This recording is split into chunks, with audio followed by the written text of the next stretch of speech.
Cuando murió mi esposo, mi hijo se apoderó de la casa y de los 28 millones de dólares. Luego me echó y me escupió: vete a morir a otro sitio. Esta casa ya no es tuya. Me dejaron en un motel destartalado, pero el destino tenía otros planes. 3 días después, en el despacho de un abogado, conocí el verdadero legado de mi esposo. Suscríbete ahora y dime de dónde eres, porque esta es la historia de cómo pasé de ser una viuda abandonada a la mujer que rió al último.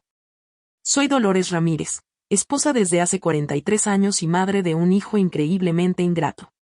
Hace 2 meses, cuando Miguel falleció de un infarto a los 72 años, pensé que mi mundo se había acabado. Vagué por la casa que habíamos construido juntos, aferrada a los recuerdos. Pero el dolor es cuando los depredadores rondan. Mi hijo Dylan se abalanzó no con consuelo, sino con cálculo. Isabella, su esposa, siempre estaba cerca, con su voz melosa y su sonrisa afilada. Mamá, no puedes manejar esta casa tan grande sola, me dijo, con un tono destilando falsa preocupación. Las escaleras, el mantenimiento, no es saludable. Dylan la respaldó con la tranquila seguridad de un banquero. Papá querría que te cuidaran. Debí haber visto el cálculo entonces. En cambio, me quedé callado, demasiado sensible para luchar. Después del funeral, empezaron a llegar con folletos inmobiliarios y de comunidades de jubilados. Estos lugares son maravillosos, insistió Isabella. Gente de tu edad, actividades, sin responsabilidades. Lo que quería decir era que no había herencia. A dividir. No tuve que lidiar con ninguna madre incómoda. La máscara se cayó 6 semanas después. Seguía durmiendo en la habitación de invitados, sin poder tocar nuestro dormitorio. Ese martes, Dylan e Isabella aparecieron con 2 maletas grandes. Mamá, dijo Dylan secamente. Me ascendieron en Houston. Necesitamos mudarnos a la ciudad. Esta casa es perfecta para nosotros. Me quedé mirando. Muévete. Esta es mi casa. La voz de Isabella se volvió fría. En realidad Dolores, según el testamento de papá Dylan, heredó todo. Te dejamos quedarte aquí por bondad, pero es hora de que encuentres tu propio lugar. Las palabras te golpearon como un martillo. Seguramente hubo algún error. No te equivoques, dijo Dylan. Papá sabía que cuidaría su legado mejor que tú. Nunca entendiste el dinero. Era solo la esposa. Solo la esposa. 43 años, reducidos a 3 palabras. Entonces Isabella asestó el golpe mortal. Vete a otro lugar. Esta casa ya no es tuya. Empaqué mi vida en 2 maletas y una pequeña caja de fotos. Isabella se apoyó en la puerta, revisando su teléfono y mirando su reloj. Cuando terminé, Dylan puso 5 billetes de $1 a $100 en el mostrador. Esto debería cubrir unos días de gastos de manutención, dijo. Gastos de manutención. Como si décadas de sacrificio valieran 5 hojas de papel, Isabella añadió su insulto de despedida. Hay un bonito complejo para personas mayores en la calle Maple. Muy asequible. Mi hijo heredaba millones, y su esposa quería que yo viviera en lo que básicamente era una residencia de beneficencia. Dylan llevó mis maletas a su BMW como si estuviera sacando basura. Te encantará volver a tener independencia, murmuró, sin mirarme a los ojos. Se acabó el hogar, quiso decir. Mientras nos alejábamos, vi cómo la mansión se desvanecía en el retrovisor. La ironía me dolió profundamente. Había volcado mi vida en esa casa, cumpleaños, cenas, la enfermedad de Miguel, y ahora me dejaban como a una invitada que se había quedado demasiado tiempo. El San Seren era justo lo que se esperaba de un motel de $49. Luces de neón parpadeantes, aire ahumado, toallas finas. Dylan dejó las maletas en la acera. Isabella me puso $200 en la mano como si le diera propina a una criada. Esto te cubrirá unos días, dijo con ligereza. El colchón se hundió bajo mis pies. Mi caja de fotos estaba a mis pies. En 3 horas, había pasado de ser una viuda afligida a una anciana sin hogar. Pero la desesperación no era lo único que me atormentaba. Miguel había sido muchas cosas. Tradicional, testarudo, pero nunca cruel. Jamás me habría dejado sin nada. Algo andaba mal. Muy mal. A la mañana siguiente, con el wifi inestable del motel, escribí el nombre que Miguel me había dicho que nunca olvidara, Richard Coleman, abogado. Y con eso, todo empezó a cambiar. El dolor nubla el juicio, pero el instinto lo impide. Incluso en esa habitación de motel con el papel pintado descascarillado, podía oír la voz de Miguel. Era meticuloso. Cada factura, cada carpeta, cada plan. Nunca me habría dejado sin nada. El pensamiento me carcomía hasta que busqué la maltratada libreta de direcciones de cuero que llevaba desde mis días de maestra. Mis dedos encontraron el nombre que necesitaba. Richard Coleman, el abogado de Miguel desde hacía mucho tiempo. A la mañana siguiente, tomé el autobús urbano hacia el centro, agarrando la caja de fotografías como si fuera un escudo. La oficina de Richard estaba en el cuarto piso de un edificio de arenisca. Sus pasillos, con olor a roble pulido. Al verme, su secretaria suavizó su expresión. Señora Ramírez, espere, por favor. El señor Coleman estará con usted enseguida. Momentos después, Richard parecía mayor, con el pelo canoso en las sienes, pero con la misma mirada amable. Su rostro pasó de la sorpresa a la preocupación. Dolores, dijo con dulzura, he estado intentando contactarte. Dylan me dijo que estabas demasiado angustiada para asistir a la lectura del testamento. Me aseguró que te mantendría informada. Una lectura de testamento. Las palabras me impactaron, nunca me dijeron que las susurrara. Richard me hizo pasar, abrió un pesado archivador encuadernado en cuero y extendió los documentos sobre su escritorio. Su voz era tranquila, pero precisa. Este es el testamento final de Miguel, actualizado 6 meses antes de su muerte. Me acerqué más. La familiar firma de Miguel me devolvió la mirada. Según sus deseos, heredas la residencia de la familia Ramírez, la mansión y el 70% de todos los bienes. Eso equivale aproximadamente a $20 millones. El aire pareció desvanecerse de la habitación. 20 millones. La casa. No me había abandonado en absoluto. Me había asegurado, me había protegido, incluso desde el más allá. El tono de Richard se volvió más firme.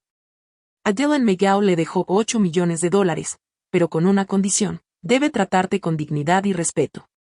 Si no cumple, la herencia revierte íntegramente a ti. Las palabras resonaron en mi cabeza. Vete a otro lugar. Esta casa ya no es tuya. Miré a Richard con la respiración entrecortada. Al echarme, al tratarme así, lo perdió todo. Richard asintió con gravedad. Sí, Dolores. Sus acciones anulan la condición. La propiedad es tuya. La mansión. Los $20 millones. Incluso los $8 millones que le correspondían. Me senté con el pulso acelerado. Hace apenas unos días me habían metido en un motel como si fuera un mueble abandonado. Ahora, de un solo golpe, el terreno se había tambaleado. La crueldad de mi hijo había destruido no solo nuestro vínculo, sino también su propia herencia. Me presioné el pecho para tranquilizarme. La traición era profunda, pero bajo ella brillaba una chispa de fuerza que no había sentido en años. Richard cerró la carpeta y me miró con serena seguridad. Dolores. Tu esposo te confió este legado. Es hora de honrar eso. Las mentiras de Dylan no se mantendrán. Exhalé lentamente, el dolor y la rabia se fundieron en determinación. Mi hijo creyó haberme acorralado. No tenía ni idea de que la reina había vuelto al tablero. Richard no perdió el tiempo. Cogió el teléfono y llamó a la fiscalía. Su voz, firme y autoritaria, sonaba con fuerza. En cuestión de horas, me encontré sentado frente a 2 detectives que escuchaban atentamente mientras Richard explicaba el fraude, las mentiras y la narrativa falsa que mi hijo había urdido. Maltrato a ancianos. Uno de ellos mencionó notas garabateadas y posible fraude en relación con la herencia. Las palabras me resultaron pesadas, pero también transmitían algo que no había sentido en semanas: justicia. Al final del día, Richard había presentado las mociones necesarias. Se enviaron avisos a los bancos, los juzgados y la oficina de la propiedad. Vi cómo se desarrollaba todo como si estuviera en una película donde la heroína ya no era la víctima, sino la testigo de su propia resurrección. Y entonces apareció la primera grieta en el mundo de Dylan. Esa misma noche, tarde, mi teléfono vibró con una llamada. Su nombre iluminó la pantalla y, por un instante, me dio un vuelco el corazón. Seguía siendo mi hijo, pero entonces recordé que sus palabras se habían apagado en algún lugar. Esta casa ya no es tuya, y dejé que el hielo volviera a sentarse en mi pecho. Mamá, me llegó su voz, presa del pánico, entrecortada. Hay un error, las cuentas están congeladas. Las tarjetas de crédito, todo está cerrado. Cerré los ojos para tranquilizarme. No hay duda, Dylan. Estoy con el señor Coleman. Estamos leyendo el testamento real, y estás a punto de perder algo más que dinero. Silencio. Por un instante, casi pude oírlo respirar con dificultad. Entonces, la voz de Isabella lo interrumpió, dulce y aguda a la vez. Dolores, cariño. No queríamos agobiarte, solo queríamos protegerte del estrés de todo este papeleo. No deberías tener que lidiar con las finanzas a tu edad. Me la imaginaba de pie junto a él, con su mano cuidada en su brazo, su sonrisa intentando ablandarme como si fuera mantequilla. Demasiado tiempo en el domingo. Durante años dejé que ese hacha me dominara, creyendo que tenía buenas intenciones.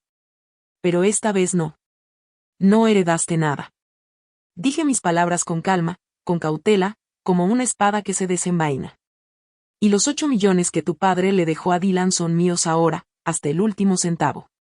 Los perdiste en cuanto me echaste.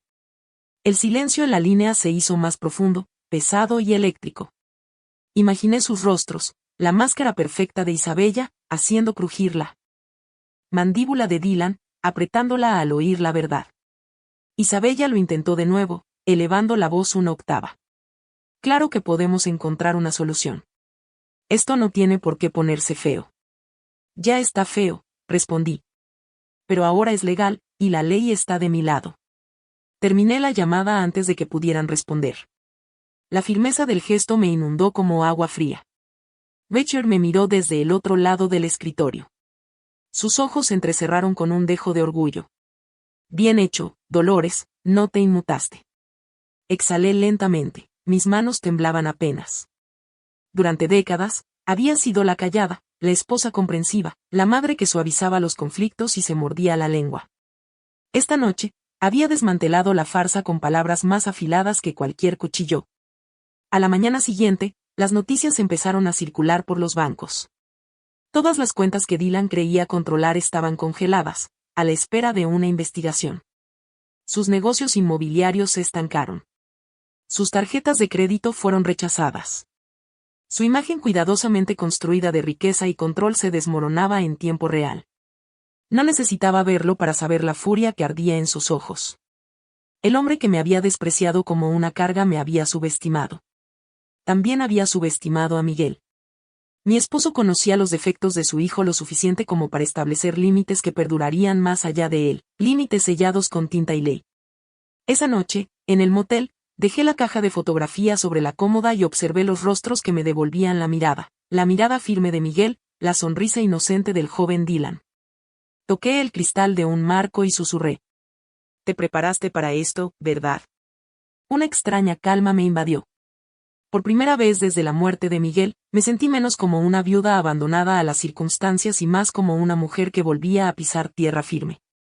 Mi hijo había elegido la traición, pero yo aún tenía la protección de mi esposo escrita en cada línea de ese testamento. Y ahora, armada con la verdad y la ley, no iba a permitir que Dylan ni Isabella reescribieran la historia de mi vida. La reina estaba de vuelta en el tablero. Era martes por la tarde cuando sonó el timbre. No esperaba a nadie. Pero al abrir la puerta, allí estaba ella. Isabella, impecablemente vestida como siempre. Su sonrisa, un poco exagerada. A su lado estaba una mujer a la que solo había visto un par de veces en reuniones formales. Patricia Delgado, la madre de Isabella. Una socialité de la vieja escuela de San Antonio, rebosante de perlas y condescendencia, Dolores Patricia dijo con suavidad, adelantándose antes de que pudiera responder, ¿podemos pasar? Tenemos mucho que hablar. Su tono no era una petición. Era el tono de alguien acostumbrado a dirigir salas de juntas y organizaciones benéficas, con el mismo gesto de su cuidada mano. Me hice a un lado a regañadientes y los conduje al salón, donde los libros de Miguel aún se alineaban en los estantes. Patricia no perdió el tiempo. Se sentó con gracia ensayada en el sofá. Isabella se sentó a su lado como una sombra. Hablemos claro, empezó Patricia. Toda esta situación se ha salido de control. Los asuntos familiares deben mantenerse en privado. Los tribunales y los periódicos solo empeoran las cosas. Junté las manos sobre el regazo. Los asuntos familiares no suelen involucrar fraude ni maltrato a personas mayores. Su sonrisa no flaqueó, pero su mirada se agudizó. Aún así, podemos resolver esto. Mi hija y Dylan están bajo un estrés tremendo. Ya sabes cómo el dolor nubla el juicio. La muerte de Miguel nos ha inquietado a todos. Metió la mano en su bolso y puso una carpeta delgada sobre la mesa, entre nosotras. Estamos dispuestos a ofrecerle $3 millones para que retire su denuncia. Sin policía, sin abogados, sin escándalo. 3 millones. Pronunció la cifra como si fuera una ofrenda de paz, como si mi dignidad y seguridad se pudieran comprar como un bolso. Miré la carpeta y luego la miré a ella. No. Patricia parpadeó, desacostumbrada a la negativa. Se recostó, recalibrando. Quizás necesites más garantías. 6 millones, entonces. Suficiente para vivir cómodamente donde quieras, sin la carga de los litigios. Por un instante, el silencio llenó la habitación. Podía oír el leve zumbido del refrigerador al final del pasillo. El tic-tac del reloj sobre la repisa. 6 millones. Creyeron que podían comprar mi silencio por menos de la mitad de lo que Miguel ya me había conseguido. No me interesa vender justicia, dije con serenidad. Y no me interesa negociar la última voluntad de mi esposo. La máscara de Patricia se deslizó, y luego el amuleto cuidadosamente pulido se agrietó en los bordes. Se inclinó hacia adelante, con voz baja y cortante. Miguel no era el santo que creías. Dolores. Hemos revisado sus antecedentes. Hay irregularidades. Pagos a empresas fantasma, transacciones sin un propósito claro. Si esto llega a los tribunales, el mundo sabrá quién fue el verdadero delincuente. Y su nombre no será Dylan. El aire pareció desvanecerse de la habitación. Me aferré al brazo del sillón, tenía los nudillos blancos. Miguel, un criminal. El hombre que nos cuadraba la chequera hasta el último centavo. El hombre que llevaba sobres con recibos en su maletín. Mi corazón latía con fuerza, pero la sonrisa de Patricia me indicó que creía haber dado el golpe fatal. Se marcharon poco después. Isabella me ofreció una última sonrisa melosa, rozándome el hombro con su mano fingiendo cariño. La puerta principal se cerró con un clic que resonó en mi pecho. Caminé lentamente por la casa, cada paso más pesado que el anterior. Mi mente daba vueltas con las palabras de Patricia, pero bajo el miedo había algo más agudo, una necesidad de respuestas. Si había siquiera una pizca de verdad, tenía que verla con mis propios ojos. El estudio de Miguel siempre había sido su santuario. Un lugar al que rara vez entraba, salvo para limpiar las estanterías. El escritorio de roble aún olía ligeramente a su colonia, cuero y cedro. Abrí los cajones uno por uno, buscando entre carpetas cuidadosamente etiquetadas. Por un momento, todo era exactamente lo que esperaba: contratos, declaraciones de impuestos, extractos bancarios. Pero más adentro del archivador, encontré un conjunto de carpetas que no encajaba con el resto. Facturas marcadas como honorarios de consultoría a empresas de las que nunca había oído hablar. Pagos a cuentas en ciudades donde Miguel no tenía negocios. Transferencias que circulaban a través de empresas fantasma, desapareciendo en direcciones vacías. Me temblaban las manos al pasar página tras página. El hombre a quien le había confiado cada rincón de mi vida había construido un laberinto de números que no podía entender. La advertencia de Patricia resonó en mis oídos: el mundo sabrá quién era el verdadero criminal. Me hundí en el sillón de cuero de Miguel, con el peso del descubrimiento presionándome. Por primera vez, me asaltó la duda. ¿Me habría ocultado algo mi marido todos estos años? Y si lo había hecho, ¿qué significaba eso para todo lo que creía saber de él? ¿De nosotros? ¿De la vida que habíamos construido? No quería creerle a Patricia. Durante días me dije a mí misma que estaba fanfarroneando, buscando influencias donde no las había. Pero las carpetas del estudio de Miguel no se me iban de la cabeza, las cifras no cuadraban, y tras cada transacción, sentía su ausencia como un peso insoportable. Fue entonces cuando Becher me presentó a Carol Chen, una investigadora privada de mirada penetrante y una presencia serena e inquebrantable. Llevaba una cámara, una laptop y una seguridad que me llenaba de esperanza y miedo a la vez. Durante 2 días, estuvo sentada en el escritorio de Miguel, escaneando archivos, fotografiando recibos y elaborando cronogramas. No lo entendía. Me quedé en la puerta, demasiado inquieta para sentarme, demasiado aterrorizada para irme. A la tercera mañana, cerró su portátil con un suave clic y me miró. Señora Ramírez, dijo con voz suave pero firme. Necesito que se prepare. Miguel blanqueaba dinero. Millones.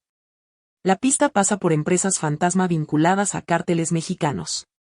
Esto no fue una contabilidad descuidada. Fue deliberado. Sus palabras me golpearon como un puñetazo en el pecho. Blanqueo de capitales. Cárteles.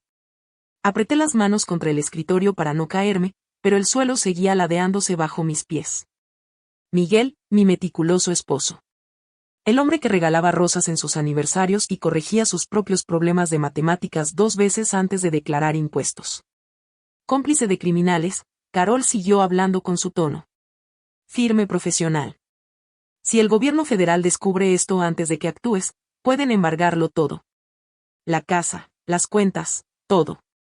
Los activos vinculados a los fondos del cártel se marcan automáticamente para su decomiso. Me quedé en silencio, con el corazón latiendo con fuerza. La herencia a la que me había aferrado, la protección que creía que Miguel me había dejado, podría desvanecerse como arena entre mis dedos. Ya no se trataba solo de dinero. Si todo desapareciera, ¿qué quedaría de mi matrimonio? Mi dignidad. Mi propia identidad. Al anochecer, sonó el teléfono. Reconocí el número de Dylan y, por un momento, casi no contesté. Pero el miedo es un motivador poderoso. Presioné el botón, preparándome. Mamá, la voz de Dylan sonó baja pero firme, como si la hubiera ensayado. Lo sabemos. Sobre papá. Sobre el lavado de dinero. Cerré los ojos, la confirmación fue como sal molida en una herida abierta. La voz de Isabella se deslizó en la llamada, suave y profesional. Esto es lo que va a pasar. Hemos hablado con los contactos legales de Kevin, abogados del FBI que llevan estos casos. Si cooperamos, podemos asegurarnos la inmunidad. Eso significa que no habrá cargos para Dylan ni para mí. Y para mí. Mi voz se quebró por la sequedad de mi garganta. Te quedarás con la casa, dijo Isabella. Y 6 millones, fondos limpios, separados del resto. El resto, casi. Todo, va al gobierno, pero te salva de un escándalo público. Salva el nombre de papá. Nos salva a todos. 6 millones. Me ofrecían una fracción de lo que Miguel me había prometido, como si debiera estar agradecido, mi propio hijo y su esposa descuartizando mi vida como buitres desgarrando la carne del hueso. Y si me niego, pido con la voz apenas un susurro. Dylan no dudó. Entonces primero vamos a las autoridades, lo exponemos todo. Y mamá, cuando el gobierno lo confisque todo, te quedarás sin nada, ni siquiera la casa. Apreté el teléfono con los nudillos blancos. Me habían acorralado con una verdad demasiado pesada para negarla. Si el dinero de Miguel se contaminaba, si su patrimonio se veía comprometido, podría perder no solo la fortuna, sino mi propia reputación. La mujer a la que ya habían llamado inútil se convertiría en la viuda de un criminal, despojada de respeto, de seguridad. El silencio entre nosotras se prolongó, largo, interrumpido solo por mi respiración superficial. Isabella lo rompió con un último golpe de cuchillo. Es la solución práctica, Dolores. 6 millones son más que suficientes para que vivas tus años cómodamente. Tómalos. Protege a la familia. O perderlo todo. Al terminar la llamada, me senté solo en el estudio de Miguel, con las sombras extendiéndose sobre su escritorio. Los archivos seguían abiertos, cada página susurrando acusaciones que no estaba listo para afrontar. Sentí que la traición me acechaba por todos lados. Miguel por sus secretos. Dylan por su crueldad. Isabella, por su ambición, pero lo peor de todo, era el espejo frente a mí. Vi a una mujer que había sido expulsada de su propia casa, acorralada y engañada. Y ahora amenazada con la destrucción de su propia dignidad. Por primera vez en mi vida, me di cuenta de que no solo luchaba por dinero. Luchaba por la verdad de quién era y en quien me negaba a convertirme. Para cuando entré en la oficina del FBI en el centro, la sombra de mi esposo me oprimía con fuerza. Esperaba que la agente Kim Martínez confirmara mis peores temores de que Miguel había sido un delincuente y que toda mi herencia estaba contaminada. En cambio, se inclinó sobre la mesa con voz firme. La señora Ramírez Miguel no solo blanqueaba dinero. Durante 14 años trabajó como informante confidencial. Todo lo que heredaron se limpió mediante cooperación. Es legítimo. El gobierno no está aquí para quitártelo. Está aquí para protegerlo. 14 años. Todo ese tiempo había estado librando su propia guerra. Las lágrimas me picaban en los ojos, pero las tragué. No estaba allí para llorar. Estaba aquí para terminar lo que Miguel había empezado a hacer para proteger el legado de nuestra familia. Kim me explicó el plan. No solo usaría un micrófono, sino una chaqueta con cámaras ocultas y los botones. El restaurante donde nos encontraríamos con Dylan e Isabella ya estaba vigilado. Solo tenía que mantener la compostura el tiempo suficiente para que se enterraran. Esa noche me senté en una mesa de la esquina con el corazón latiéndome tan fuerte que me resonaban las costillas. Cuando Dylan e Isabella llegaron, se veían seguros, elegantes, como una pareja poderosa cerrando un trato. No vieron las cámaras. No vieron a los agentes estacionados a 2 cuadras de distancia. Isabella fue la primera en atacar. Se deslizó en la cabina, su pulsera de perlas reflejando la luz. Seamos prácticas, Dolores. Retira los cargos. Haremos que valga la pena. Dylan se inclinó. Su voz, suave, ensayada. Te quedarás con la casa y 6 millones. El resto vuelve al gobierno. Es limpio y sencillo. Aceptas el trato. Y todo esto desaparece. Mantuve las manos cruzadas sobre la mesa y la voz serena. Limpio, esa es una palabra interesante para fraude y maltrato a ancianos. Sus miradas parpadearon, pero ninguno se acobardó. Dylan presionó más. Mamá, firmaste esos papeles, lo recuerdes o no. Esa casa, esas cuentas, ahora son nuestras. Deja de luchar contra lo que ya está hecho. Sentí una opresión en el pecho. Esta era la confesión que los agentes necesitaban. Me obligué a no mirar la cámara. Isabella sonrió con suficiencia. Toma los 6 millones y vete, Dolores. Si no, nos aseguraremos de que cada detalle sucio del pasado de Miguel sea llevado a los tribunales. Lo perderás todo. Incliné la cabeza. Así que admites que esto es chantaje. Su sonrisa vaciló, pero insistió. Es un trato justo. Ya cubrimos nuestras huellas, y si nos presionas, solo te quedará la vergüenza. La voz de Dylan se volvió aguda e impaciente. Eres demasiado viejo para andar por ahí con abogados y el FBI. Deberías estar en una residencia de ancianos, no metiéndote en cosas que no entiendes. Las palabras me desgarraron, pero me quedé quieto. Cada insulto era ahora una prueba. Se acercó más, con la mandíbula apretada. Eras una carga entonces, eres una carga ahora. Te estamos haciendo un favor limpiando este desastre. Isabella añadió el clavo. Acéptalo, eres un inútil. Deberías haberte quedado callado y dejarnos encargarnos del dinero. Estarías sentado cómodamente en lugar de avergonzarte así. Por un instante, el aire se sintió pesado, denso, con todos los años que había cargado por ellos. Los sacrificios, la paciencia. El amor silencioso. Y allí estaban, destruyéndolo todo con sus propias bocas. Me enderecé en mi asiento, con voz firme. Gracias por decir exactamente lo que necesitaba. Ambos parpadearon. Lo que Dylan exigía. Fue entonces cuando los agentes actuaron. Desde la esquina del restaurante, desde la cocina, incluso desde la calle, los chalecos del FBI entraron en masa. La propia Kim Martínez se puso al frente, mostrando su placa con voz firme. Dylan Ramírez. Isabella Delgado Ramírez. Están arrestados por fraude, chantaje y maltrato a personas mayores. La sorpresa en sus rostros fue casi cómica. Isabella abrió y cerró la boca como un pez jadeando. Dylan empezó a protestar. Es un error que nos esté tendiendo una trampa, pero Kim lo silenció con una orden seca. Guárdenlo para el tribunal. Lo tenemos todo grabado. Las esposas se cerraron con un clic y me quedé quieto. con las manos juntas, el corazón finalmente firme. Vi cómo mi hijo y su esposa, quienes me habían llamado inútil, quienes habían intentado borrarme, eran sacados del restaurante como delincuentes comunes. Por primera vez en meses pude respirar. Ya no era el peón. Era la reina. Y el tablero era mío.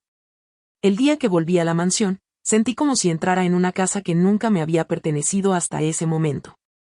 El aire olía ligeramente a pulimento y polvo. La luz del sol se filtraba por los altos ventanales en franjas doradas. Durante décadas, había cuidado este lugar como el dominio de Miguel. Su oficina arregló a su gusto el comedor diseñado para sus cenas de negocios. Las paredes estaban cubiertas con el arte que él aprobaba. Pero ahora, por primera vez, era mío. Total e irrevocablemente mío.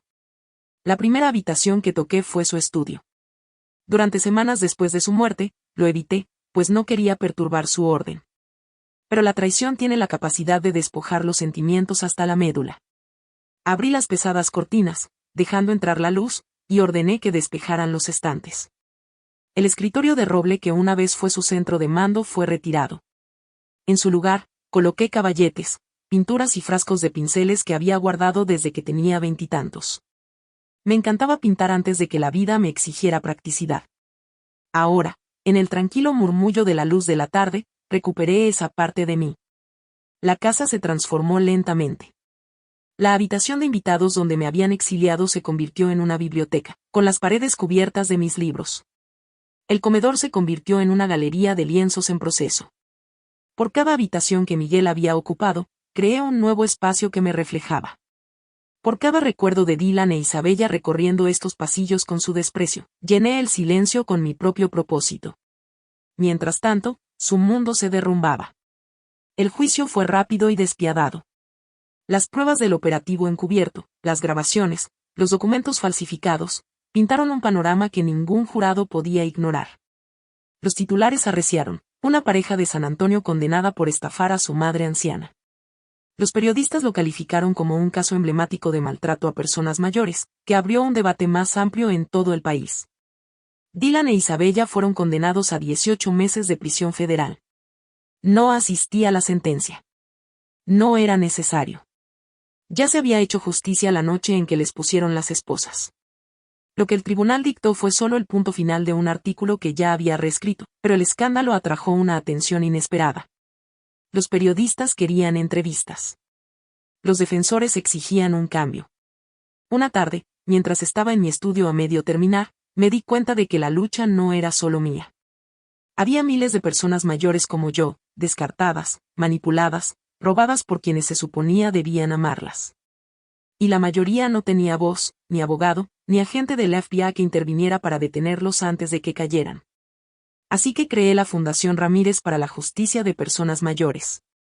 Con $10 millones del patrimonio de Miguel, establecimos programas de asistencia legal, viviendas de emergencia y abogamos por nuevas leyes. Mi nombre apareció en comunicados de prensa, luego en el noticiero de la noche. Los mismos periódicos que antes publicaban mi humillación ahora publicaban mi triunfo. Me llamaban una superviviente, un símbolo. Yo no me sentía como ninguna de las dos cosas. Me sentí como una mujer que finalmente se había elegido a sí misma. El estudio se convirtió en mi santuario. Los lienzos cubrían las paredes, cada pincelada era una recuperación de un tiempo que creía perdido. Algunas pinturas eran paisajes suaves, otras abstracciones nítidas. Pero un lienzo siempre se mantuvo en el centro, un autorretrato en el que trabajé lentamente, capa por capa. En él me pinté no como la viuda afligida que fue empujada a un motel con una caja de fotografías, sino como la mujer que emergió del incendio. Mi cabello plateado, mi mirada firme, mis hombros erguidos contra la luz del sol que me inundaba. El rostro del cuadro era mayor, sí, pero no tenía miedo. Desafiante.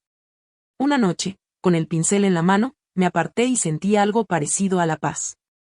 Esa paz que no borra las cicatrices, sino que las lleva con orgullo. Me habían llamado inútil. Me habían dicho que muriera en otro lugar. Pero aquí estaba, viva, intacta, sosteniendo no solo pinceles, sino los hilos de mi propia historia, entretejidos en algo más fuerte que la traición, más brillante que el dolor. Susurré la verdad final a la habitación silenciosa. mi voz firme, mi corazón seguro. Me llamaron inútil. Me dijeron que muriera en otro lugar. Pero me convertí en todo lo que nunca creyeron que podría ser. En la quietud de mi estudio, he llegado a comprender que la traición, por muy dura que sea, no tiene la última palabra. Lo que nos define no es cómo nos descartan, sino cómo nos levantamos cuando los pedazos de nuestra vida se han dispersado. Me llamaron inútil y me dijeron que me fuera a morir a otro lugar, pero esas palabras se convirtieron en combustible. Me impulsaron a construir algo más grande que la amargura, una vida basada en la dignidad, la justicia y el respeto propio. Si hay una lección que quisiera dejarte, es esta: nunca dejes que nadie mida tu valor. No nos define la crueldad de los demás, sino la fuerza que descubrimos en nosotros mismos. Si esto te dice algo, dale a me gusta, suscríbete para ver más historias de resiliencia en primera persona y comparte en los comentarios los momentos que te dieron escalofríos. Y si has presenciado historias como la mía de injusticia y coraje, compártelas también. Importan.